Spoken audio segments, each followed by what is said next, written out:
स्वाधार योजना महाराष्ट्र सरकारची एक शैक्षणिक मदत योजना आहे जी अनुसूचित जाती, एससी आणि नवबौद्ध समाजातील विद्यार्थ्यांसाठी आहे। या योजनेचे उद्दिष्ट आर्थिक दुर्बल विद्यार्थ्यांना उच्च शिक्षण घेण्यास प्रोत्साहन देणे आहे। या योजनेचे काही महत्त्वाचे मुद्दे खालीलप्रमाणे आहेत। लाभ: अनुसूचित जाती आणि नवबौद्ध समाजातील विद्यार्थ्यांना दरवर्षी 51,000 रुपये पर्यंत आर्थिक मदत दिली जाते। ही मदत 10वी, 12वी, डिप्लोमा, व्यावसायिक अभ्यासक्रमांसाठी दिली जाते। यामध्ये निवास, भोजन, शैक्षणिक साहित्य यासाठी मदत मिळते।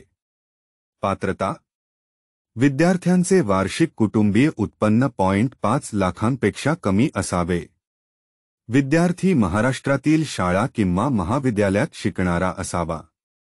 10वी किंवा 12वी उत्तीर्ण असणे आवश्यक आहे आणि पुढील अभ्यासक्रमासाठी कमीत कमी 2 वर्षांचा अभ्यासक्रम असावा।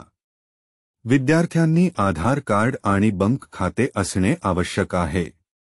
मदत वितरण: भोजन आणि निवासासाठी वेगवेगळ्या रकमा दिल्या जातात, जसे की निवासासाठी 28,000 रुपये, भोजनासाठी 15,000 रुपये, तसेच इतर विविध खर्चांसाठी 8,000 रुपये दिले जातात। या योजनेचा लाभ घेण्यासाठी पात्र विद्यार्थी आवश्यक कागदपत्रांसह अर्ज करू शकतात।